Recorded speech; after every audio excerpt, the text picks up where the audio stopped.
2-1. Padres end up winning. A couple of big moments, one being the Trent Grisham home run that scored the Padres' second run of the game.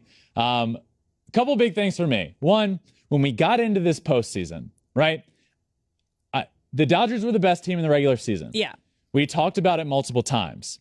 My concern was the Dodgers pitching. Oof. I don't know what can you count on the guys that you counted on in the regular season to get big outs in the playoffs? I didn't know. Can you count on Tony Gonsolin? Well, Tony Gonsolin was a Game 3 starter. He went 1 1/3 innings tonight. Yeah, 1 1/3, gave up a run. Wasn't the Tony Gonsolin that we've come accustomed to all year long. Now he's coming off of injury, but this was part of the concern. And then you have your starter not even getting in out of the second inning. That's a big problem.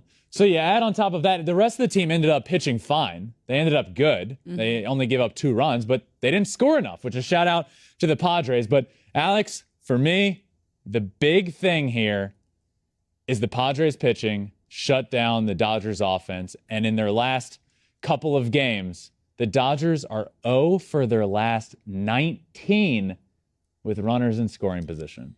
0 for 9 just tonight with runners in scoring position. Like, it was brutal. They had the opportunities. It was right there for the taking. Blake Snell got out of some big jams. Multiple jams. He did great. And then Josh Hader coming in at the end, just closing it up. I mean, you got to hand it to the Padres. The Padres pitching showed up tonight. Dodgers were just off. Not only like not being able to capitalize with runners in scoring position, but misplays on defense. Yeah. Pitching. Like, everything was just off. It just felt off. Josh Hader? Yeah. He's back. Yeah. Oof. He looks great. And let's not get it twisted here. Josh Hader was pretty much consensus best closer in baseball for, the last year and a half. And then he hit this weird tough skid in the middle of the season, gets traded, inexplicably traded. Still disappointed in the Brewers for that. But he gets traded, doesn't do well in his first month with the Padres.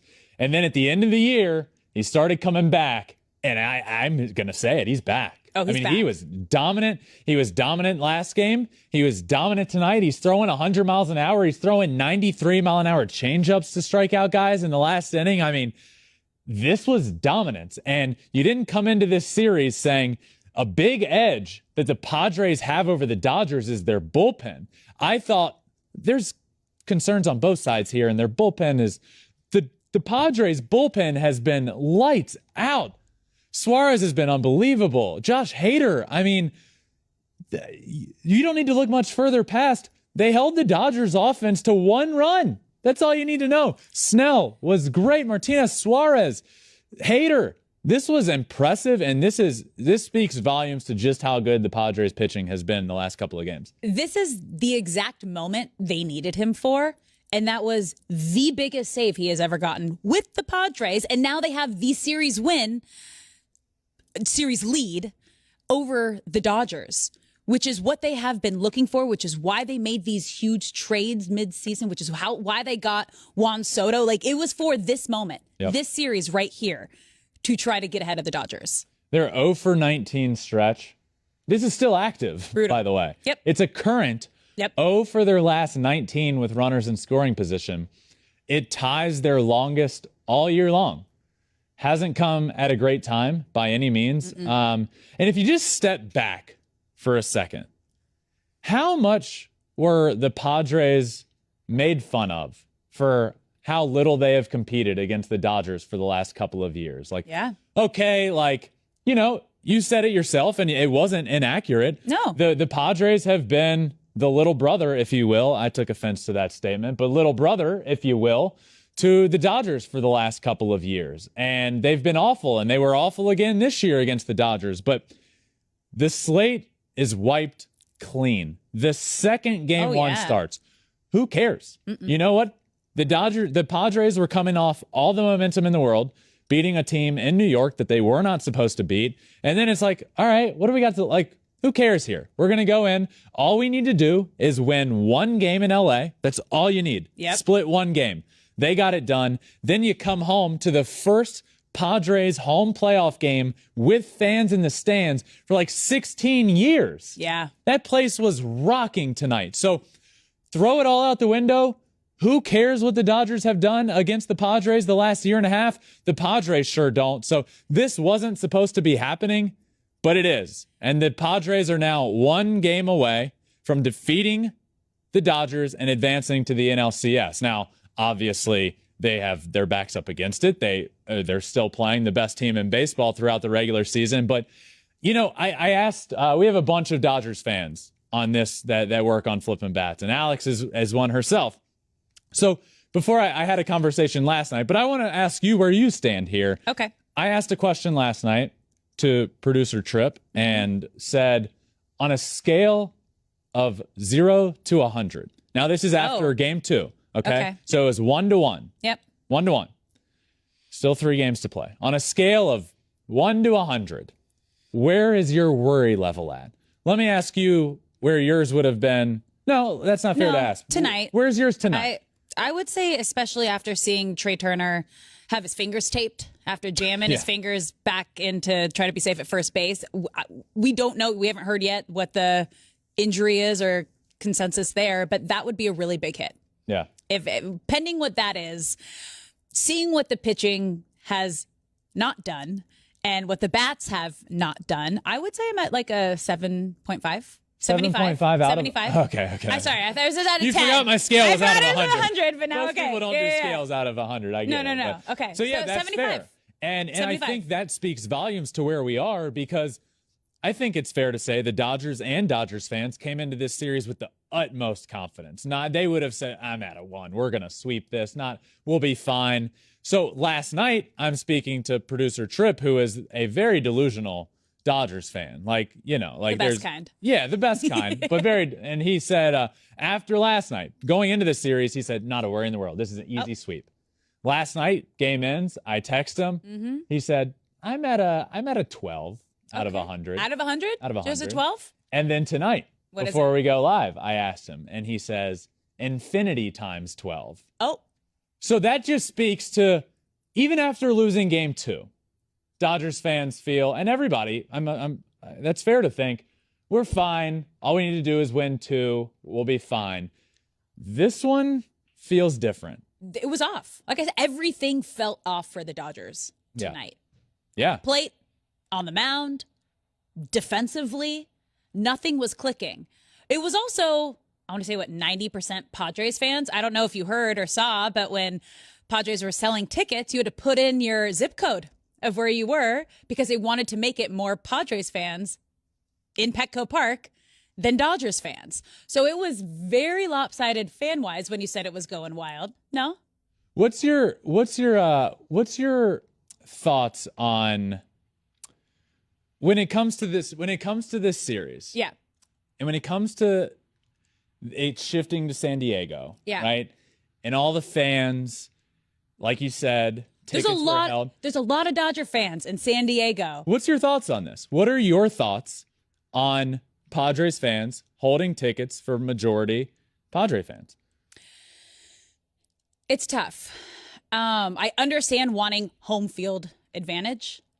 And obviously there's a lot more Dodgers fans out there than Padres fans. That's just, if they didn't do this, I feel like there would have been more of a 50-50 draw of Padres fans, Dodger fans, maybe more Dodgers fans.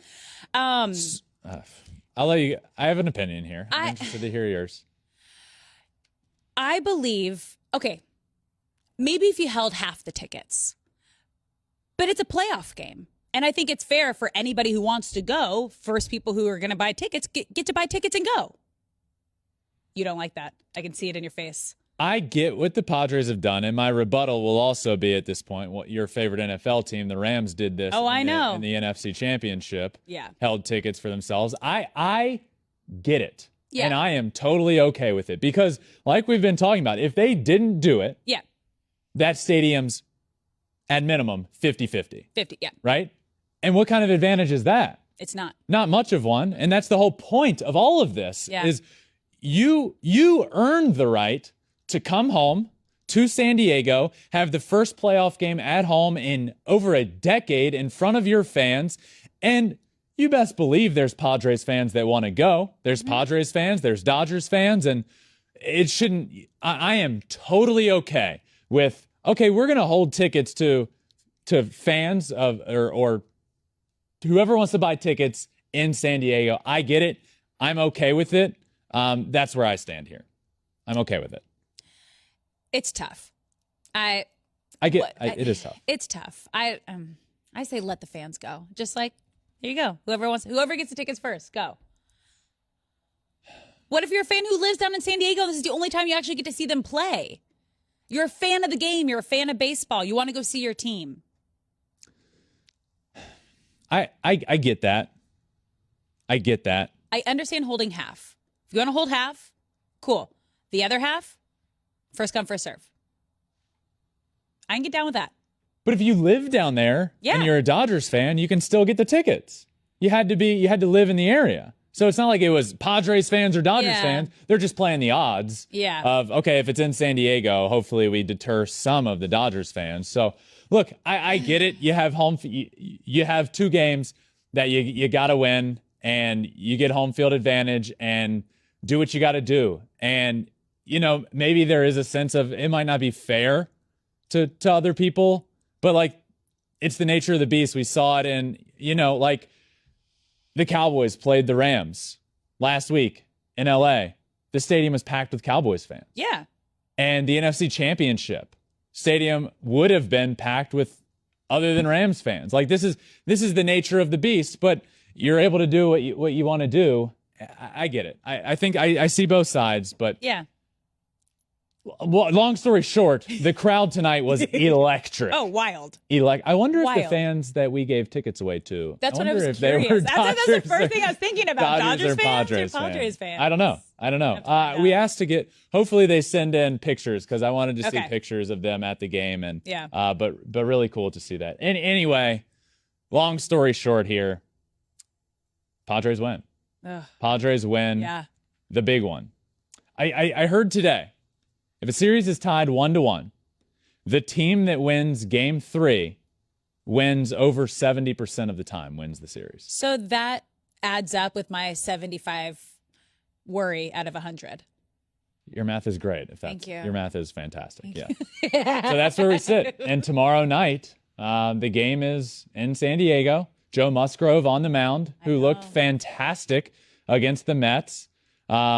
I don't know if they've officially announced who's going for the Dodgers. If so, let me know. But maybe Tyler Anderson. Let me see if they have it up yet. I don't know what's happening. But Joe Musgrove going for the Padres for sure. So we'll see what happens in that game. But Anderson is confirmed. Yeah, that's what they have on. So Anderson tomorrow night against Musgrove. What a series this is going to come down to. We're in for.